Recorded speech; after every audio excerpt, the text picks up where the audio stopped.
Hello everyone, Kirby here. Thanks for stopping by and spending a few minutes. Before we get into the basic training on this first lesson on just basic rhythm guitar, I want to just mention a couple of things. Some of you folks probably haven't heard from me in a long time and probably wondering how come you received an email from me. Well, you would have gotten an email about this page for one of two reasons. One is that you've either been on a list somewhere in the past year or two that I might have had up for different things. And number two, either that or the other reason was you purchased something from me at one point down the road, a basic tutorial on maybe one song, or maybe you bought 100 songs. But you're on a buyer's list or an opt-in list of some sort. So I just combined everybody's email addresses into one list, and I'm just going to email you twice a week on this basic training on different things. I'm going to give you the opportunity to ask me questions about things that you're stuck with, and I'll combine a couple of questions together, and we can do a little training each week on the guitar. And the same on Sunday. I'm going to do it on Wednesdays and Sundays, just so you know. But if you don't want to be notified of this, you can certainly jump off the list, unsubscribe from it, and I'll make sure that you don't get emailed the second time around. I don't want to be spamming anybody. I just want to touch base with folks who want to get some basic training on the acoustic for free. And in that same vein, I've got, most of you know my website, learnclassicrocksongs.com. You've been there, you wouldn't be watching this. And I have about 1,200 or so tutorials that I've built since, I don't know, back in 2006, I think it was, I started. But a lot of them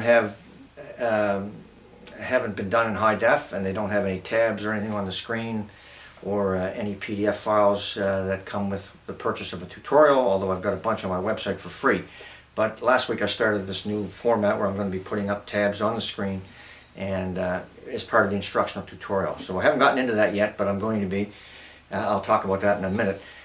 But in the meantime, all the tutorials that I have available, I'm going to be bundling up a group every Sunday night. I'm going to have a package of 25 available for $5. And you won't download these files. You'll just simply access them from a PDF file. So what you're buying is a page, a PDF document with 25 links on it. And as long as you click on the link, it'll take you to a separate YouTube channel that I have where you can get the full view and you view the full tutorial. Those are all the older tutorials that I've done up until like 2 weeks ago. You can. The advantage of this is that you don't have to download anything, okay? And you can view them on a PC or a Mac. You can view them on a phone, an iPhone or a smartphone of any kind. You can view them on a tablet like an iPad. And there's no downloading. So if you lost the files, you purchased them and then your computer crashed, then I have to go digging for them for you. Or if it's back a year or more, I can't find out what you bought. So it's easier all the way around, and it's at a discount. I think $5 for 25. Now you won't look at all 25 of them, obviously, because some of you folks won't like country, some of you won't like classic rock. Some of you will like a little bit of each. And so, just pick out of that list what you want to view and learn, and you're good to go anywhere, anytime. And most people's phones are on the internet 24/7, so you probably have instant access to those files at any time. Okay, so every Sunday night, at this time when we get together for a little training, you can scroll down the page or you'll see what's on the agenda for this week. And if you feel like you want to invest $5 and learn a couple of those tunes, and go right ahead. All right. Also, what I want to say to you is, if you want to email me any questions you have about a guitar, about how I learned the guitar, how I learned certain songs. I've had a lot of questions from folks about different things, and you can ask me some things, and what I'll do is I'll take that feedback and put together a little training lesson for you on it. And better yet, what I'll probably do is put some sort of a comment box on the bottom of this page. So if you scroll down, most people are on Facebook, you can log in through that and just ask me a question through there. And then I'll group up a bunch of those each week, or twice a week, and we'll have a little fun on Wednesdays or Thursday, Friday. But you'll hear from me on a Wednesday about it, and you can watch this a few times if you need to. All right, so enough said on that. And for folks who are not informed about what we did a little while ago, just did a survey on some folks about personalized tutorials, and so, because I got hundreds of requests and I can't get them all done, so I prioritized them basically in this order. I said, would people pay a little bit of money to have their request done first? And I canvassed everybody, or a lot of folks, and what would you pay for that sort of a personalized service? And it went from, you know, $5-10 up to 150. I think one guy said he'd pay up to $250 for that, and that's a little out there. But I mean, for me, what I'm going to do is I'm going to take requests at $25 per tutorial. I'm going to have a full version like we're going to go through with tabs on the screen and all that good stuff. But eventually that lesson will end up on my website for $3.25, just so you know. But the idea is that you don't have to wait 6 months to get a training lesson from me on your favorite song. So for those who want to, and I've had some feedback, people said, yeah, put me down for that. So what I'll do on Wednesday when I send out the next lesson here, or when we get together and you get the next email, I'll have a link on a page like this, and where you can go and you can put in your requests. And I'm going to start this March the 1st, and I'm only going to do probably a few tutorials a week. Okay, maybe 3 or 4 a week, and so I'm not going to be swamping myself with backlogs and everything else. So it'll be like on a first come first served basis, and I'll send you if you're interested in doing it. Not everybody's going to be interested in doing that, but I want to kind of cater to the requests where people want to purchase my time, and because it's a couple of hours worth of work to do a tutorial, I got to listen to it, learn it, record it, edit it, and put all the tab stuff on it. So it's a bit of work to it. But I will have the option of reselling that over and over again. So 25 seems to be where most people said that they were comfortable with paying. All right, so let's get into this. I haven't said all that. It took up a couple of minutes. I just want to get that out of the way. All right, so basic strumming on the acoustic. First of all, let me just say the pick. I get questions on what size of a pick I use. This is a, you know, middle of the road. I think it's like an 88 millimeter. .88 is on this one. And you know, I don't use really flimsy picks. I mean, and I don't use really rock hard picks either. I use something like down in the middle of the road. And depending on what the song is you know, how I'm going to hold this pick. But let me talk a little bit about that. I mean, I hold the pick kind of in the middle like that. You know, there's the full size of the pick. It's not, and I usually grab it like that in the middle. I got about, you know, half the pick sticking out at the end there. And for me, when I hold the guitar like this, and this guitar, by the way, is an APX, a Yamaha APX. It's an acoustic electric. You plug in back here in the back there. But I've never had this thing plugged in. I don't own an amplifier. There's an equalizer on the top and a tuner as well. And a little tuning light comes on when you plug this thing in. Actually, I think there's a battery in it, so you can, yeah. So when you hit the string, it gives you a little A there and tells you that you're in tune. All right, but so it's a great little guitar. It's like a $600 guitar, or $525, $600 with a case or whatever. You can get this on Amazon, I think, for about $400, $450, and then you can buy yourself a case if you want, and they'll ship it right to you. Okay, but it's a great sounding guitar. That I need new strings on it, but that's the acoustic model that I use here. And strings I use elixirs, medium gauge. They're about $16 a set. You can buy them on Amazon as well. They're probably cheaper if you buy them in a pack. You know, 3 or 4 or 5 in a pack. All right, and this one needs I need a new set of strings on here, but we'll go with this set for now. Okay, so the pick, that's basically how I hold the pick. Not too much to learn there. The kind of guitar that I'm playing here, and the price of it, and it's like I said, it's a fairly good buy for a few $100. All right, now when you're holding the guitar, and everybody will hold it different. In my videos, you'll see me holding it like this, only because I'm trying to get both hands in view. But oftentimes, you know, you just put it on your knee in this part here. You set that in there on either knee, it doesn't matter. But what's important back here is laying your arm against the corner of the guitar. Some people will play the guitar back here like this. You'll see guys with a strap on, they've got their arm wrapped around the back. I can't play it like that. I got to bring my arm up so that I'm kind of, my pick is kind of in line with the hole here. Okay, so you know, if I do it like this, then I've got to do some sort of a stretch, but or you can't reach it. You can't reach the hole unless you got a really long arm. But anyway, just play it, hold the guitar so it's comfortable back here, and then up here, you know, I usually place it on the first knuckle there, and just kind of hold it like that, and just get very comfortable just holding the thing. Your fingers should easily be able to wrap around all 6 strings here, because on this model the neck is fairly narrow, so it's much easier to play this kind of a guitar because of that. Sometimes you'll find guitars are really wide neck. Classical guitars are like that, and oftentimes you'll find guitars with the strings are high off the fretboard, which is really difficult to play, and that's one of the most discouraging factors, I think, why most people give up, is they can't get their fingers you know, calloused up enough on the ends, and they just get discouraged because this thing is just so ridiculously high off the fretboard. So, but this, when you buy these out of the store, you don't have to do any work to them. I haven't had anything done on this, lower the bridge or anything. I just picked it up and liked it right away. So, good investment. And there's guitar reviews on YouTube as well, and you'll find guys who praise this model quite nicely. All right, so when you're playing rhythm on a guitar, you know, there's a couple of different styles out there, and we can get into this more as we go through the next couple of weeks in terms of country picking and, you know, rock and roll picking and things. But you know, we only got 7 major chords on the guitar, right? A, B, C, D, E, F, and G, and you got some minors, some diminished and sevenths and so on. But you know, a lot of guitar players don't know more than 3 or 4 chords, and then they use a capo to get to where they want to go for a lot of, especially old country stuff. One tip I'll say is on the G chord. A lot of guys will play G like this, and it's a little awkward, I think, sometimes going back and forth to a C chord. But you know, if you've trained your way to play G like this with these 3 fingers, that's fine. But I often find by playing, I learn G both ways, but I like playing it with the last 3 fingers because a lot of songs in G typically have a C chord in it, and it's easier to get to a C if you've got part of the chord already formed with the last 3 fingers. So it might be a habit you might want to try and pick up on learning playing a G chord. Now, what I would suggest you do on rhythm is just to learn this. You know, get comfortable with just strumming down over the song, up and down like this. Up and over the chord, I mean.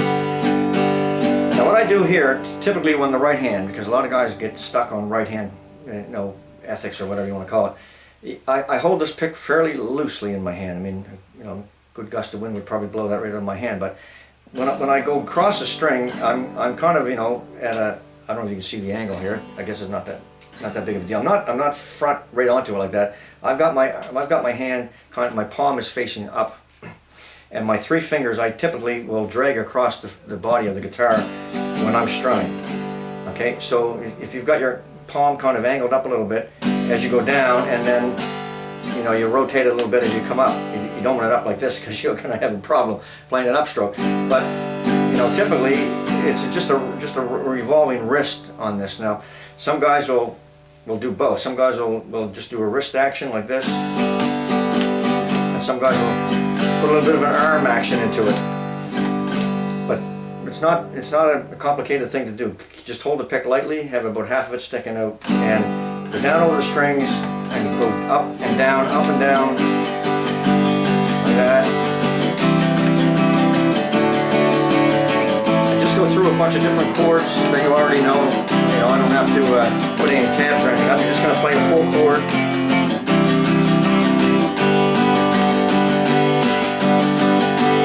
Then you can change up the pattern. We want to start with just an up and down. You want to get comfortable.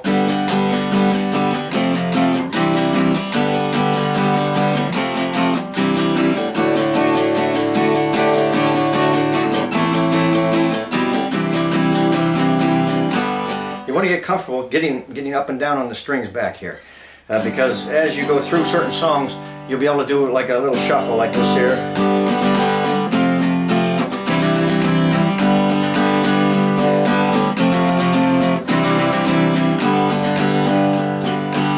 Okay. Now I'm not playing any kind of country rhythm here, as you can tell. I'm just kind of giving you a basics on just playing across the strings. As you know, as we go through the next few weeks, there's all kinds of different rhythm patterns that you can put together, especially in country.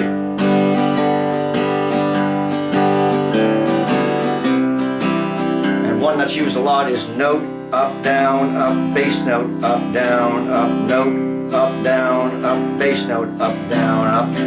Like this here, you can play 1,000 country songs with this one rhythm pattern here.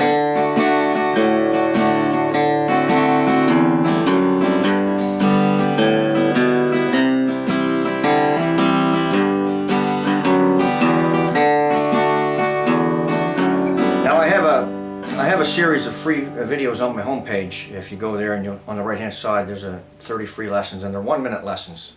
And I talk about chords and playing what chords go together well, and playing some rhythm and what I call bass note strumming, which is probably not the official term at all. You know, but when you're playing a song, what I typically do when I learn a song is I listen for the bass, And this is a great exercise to do if you want to learn. You can do it with any old country song. It could be a Johnny Cash or Merle Haggard or George Jones. I would recommend you go to YouTube and find that song, find the original recording on it, whether it's a live performance by the artist or not. Plug in a set of headphones and listen to the bass, because oftentimes the bass player is doing this.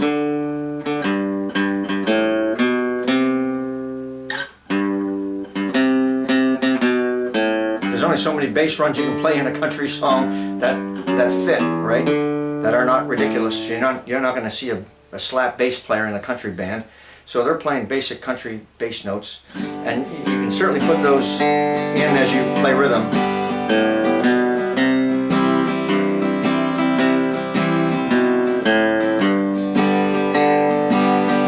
Like playing that D note, there's just an open D string there, right? And there's all sorts of runs that you can put in between the chords, and I cover a little bit of that too in those 30 free lessons. They're not very clear, but I got the old guitar with the stickers on it. It's not a high def video or anything, but the basics are there.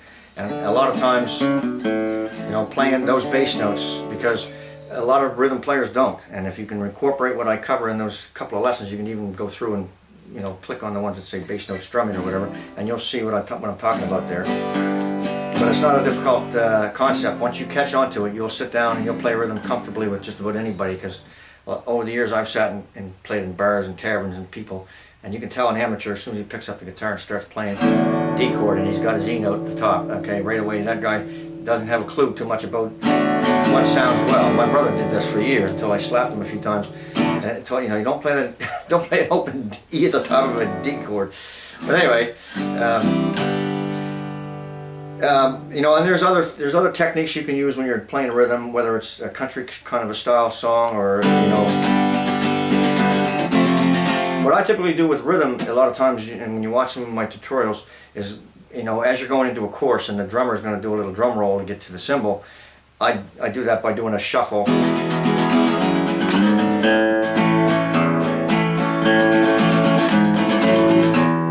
Right, a little quick shuffle back here, and this is why it's important when you're learning rhythm, is to be able to just do this as you rotate through the chords, because you'll use this little pattern in certain songs. You'll be able to put a little bit of a shuffle in there and duplicate a little bit of a drum roll, and I do that quite a bit in a lot of my songs. Another thing, of course, is a technique used called muting, or palm muting they call it, and you're just kind of laying your fleshy part of your hand here against the strings back here, and it's typically used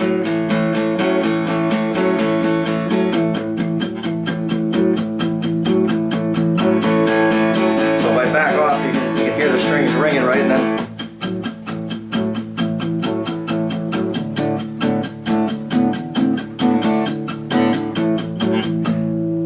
And all you're doing is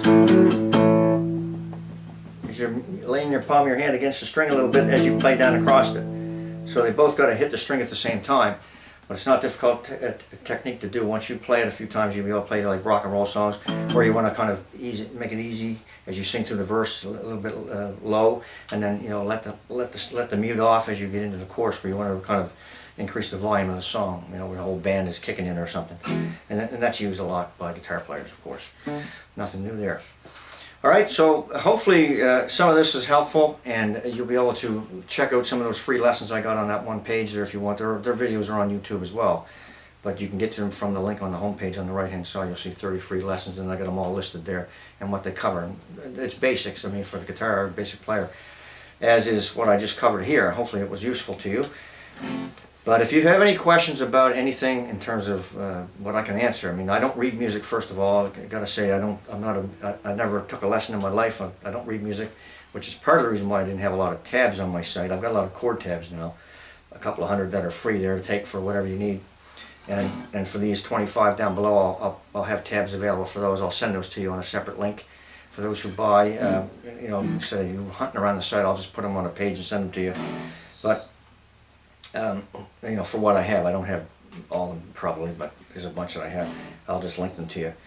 But I don't the intricate tab work. I don't I can read tabs, but not like a musician can read, you know, two hands on a piano and sit down. I played with a guy in England one time when I lived in Germany. We had a band over there, and all those guys, I mean, this guy was like Elton John, this British guy, but he was fluent in German, married a German lady, and lived there. And what an unbelievable piano player. I mean, he just sat down in his house and you could just, it was unbelievable. But he would look at the piano, you know, score, and I had enough knowledge of piano notes that I knew that he wasn't playing exactly what was on the sheet, because his hands were covering a lot more notes. And you know, it's just a technique that he learned as he played piano as a kid, that, you know, that was just to kind of get the basics down, and you could improvise and put your own thing in there. And but all the German guys in the band, they all read music. They were very, very skilled musicians, and I come along, can't read a note. So it took me a while to, I mean, we were playing a lot of old songs and songs in flats and sharps, because you know, we had a saxophone player, and some of those chords, they didn't fit well, you know, the major chords, they had to be a flat or a sharp for a sax player or whatever, for some reason. I think that was part of it. But anyway, I learned a lot from just that experience of playing in a band, because I didn't do a lot of flats and sharps.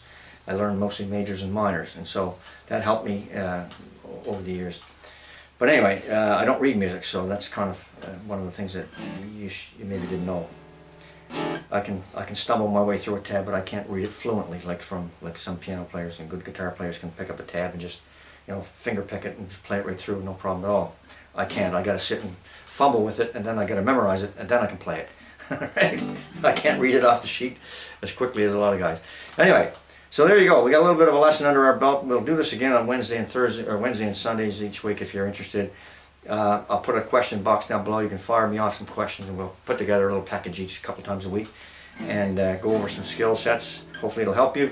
And then you know, if you're interested in any of this stuff, that's for $5. You can go to the buttons below there and take a jump.